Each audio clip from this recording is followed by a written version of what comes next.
আসসালামু আলাইকুম, আশা করি সবাই ভালো আছেন। আজকের ভিডিওতে দেখব আমরা কিভাবে আমাদের ওয়েব পেজে ইমেজ অ্যাড করতে পারি। অর্থাৎ আমরা অনেক ওয়েবসাইটেই দেখি যে একটা ওয়েবসাইটে 20, 50, 100 বা অনেক ইমেজ থাকে। তো আমরা আমাদের ওয়েবসাইটে সহজে কিভাবে ইমেজ নিয়ে আসতে পারি সেই সম্পর্কে ভিডিও করব।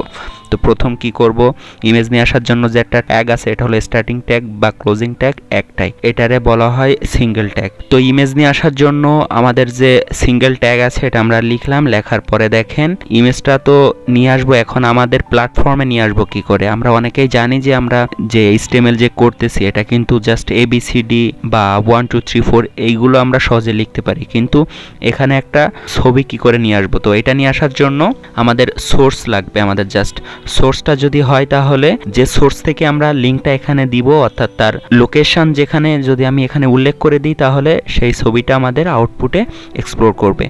তো এখানে IMG এটা হলো অনলি সিঙ্গেল ট্যাগ। এটা লেখার পরে কি লিখবো, সোর্স লিখবো SRC লেখার পরে এটা জাস্ট একটা অ্যাট্রিবিউট।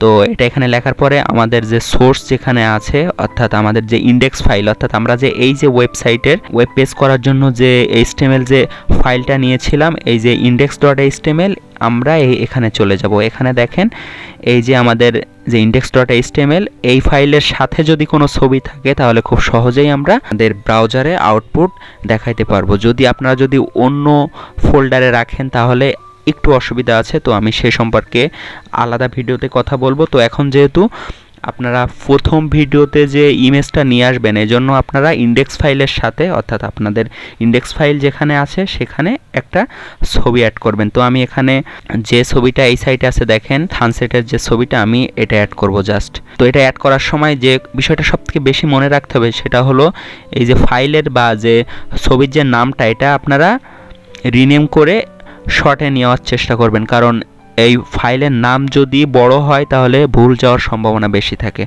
তো আমি এটা sunset.jpg এটা আমরা কপি করে নিলাম, নেওয়ার পরে সোর্সে আমি জাস্ট এটা পেস্ট করে দিব।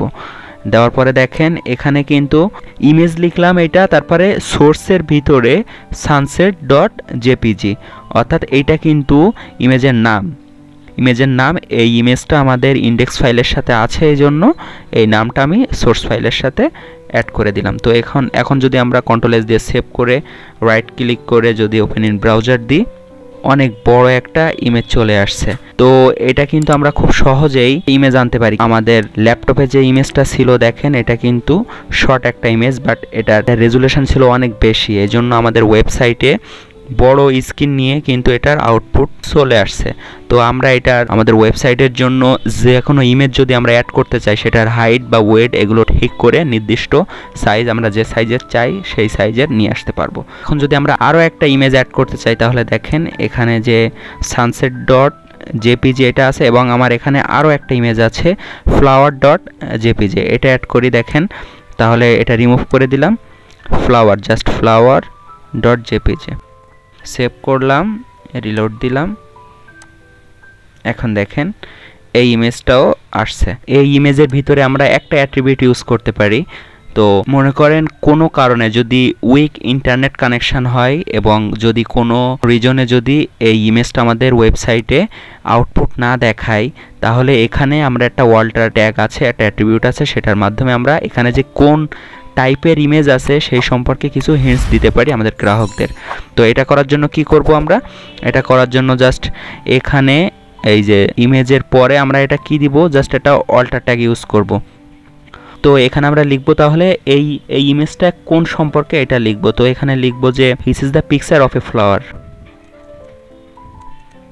ইয়েস, এখন তাহলে আমি এটা সেভ করলাম, রিলোড দিলাম।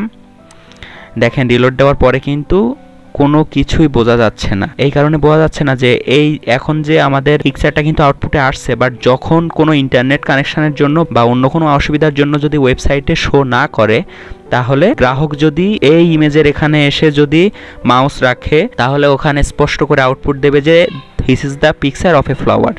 তো এইভাবে আমরা অল্টার অ্যাট্রিবিউটের মাধ্যমে আমরা ইমেজ সম্পর্কে আমাদের গ্রাহকদের হিন্টস দিতে পারি।